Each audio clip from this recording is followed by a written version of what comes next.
There's something I've noticed over the last few years. Whenever I'm talking to watch collectors, and even people who don't own or collect watches, the conversation turns to dream watches. It's rarely a £1 million Richard Mille or something impossible to find from some independent brand. Instead, I hear the same answer over and over again.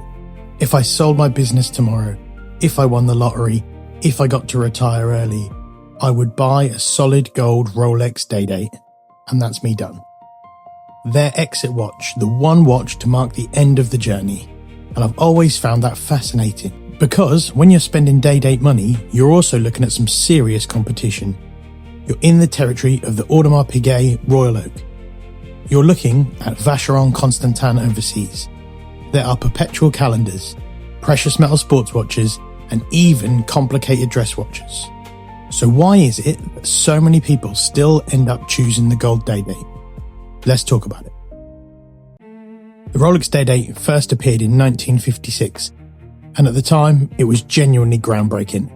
It was the first wristwatch to display both the date and the full day of the week written out in words. Now that sounds normal, but nearly 70 years ago it was a huge technical achievement. Rolex also made a bold decision that still separates the day-date from almost every other watch in their catalogue. No stainless steel, no entry-level version. If you want a day-date, it had to be precious metal. Yellow gold, white gold, ever rose or platinum.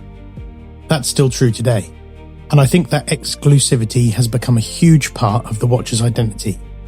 But here's what I think makes the day-date different. It's never tried to pretend it's an adventure watch. It's not pretending you can climb Everest. It's not pretending you're diving 300 meters underwater. It does not care whether you've crossed 3 time zones before breakfast. It simply says, you've made it. And I think that's exactly why so many people see it as an exit watch. Not because it's the flashiest, not because it's the most complicated, but because it represents success. You've spent years building a business, working every hour, taking those risks, missing those holidays, sacrificing your weekends. Then one day, hopefully all that hard work pays off. The day-date feels like a watch that says, you do not need to prove anything anymore. The funny thing is, compared to some of its rivals, it's actually quite understated. Yes, it's a yellow gold day-date. Yes, it catches the eye. Stand it next to a skeletonized Royal Oak or something with an open work dial, and suddenly the Rolex almost looks conservative. It's clean, it's balanced, it's simple. And sometimes that is even more powerful. I've often wondered why people don't choose something like the Vacheron Constantin overseas instead. From pure watchmaking perspective, you could easily argue that that is the better watch. A beautiful movement, outstanding finishing, more exclusive, a holy trinity brand.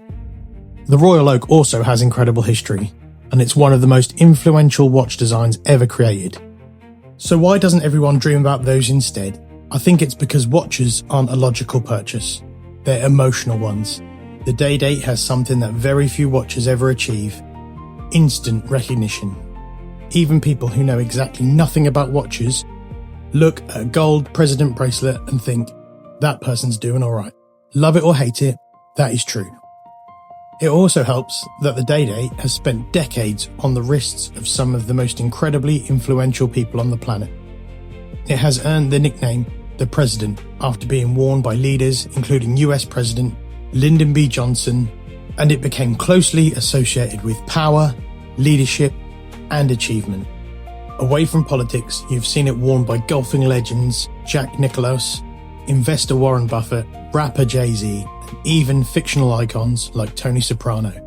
It's one of those rare watches that seems to fit just as naturally in a boardroom as it does on a golf course or at a black tie event. Another thing I love about the day-date is that it isn't chasing trends. The basic design has hardly changed in decades. Yes, the movements have improved, the bracelets have definitely gotten better, the clasps are better, the finishing is sharper. But if you parked a modern day-date next to one from the 70s, they'd instantly look like members of the same family. That's something Rolex has always done brilliantly. Evolution, not revolution. It's always had an identity. Now personally, if someone handed me day-date money tomorrow, would I buy one? No, I don't think I would. I completely understand what the day-date represents. It's the watch you buy when you stop chasing other watches. So I'd love to know what you think.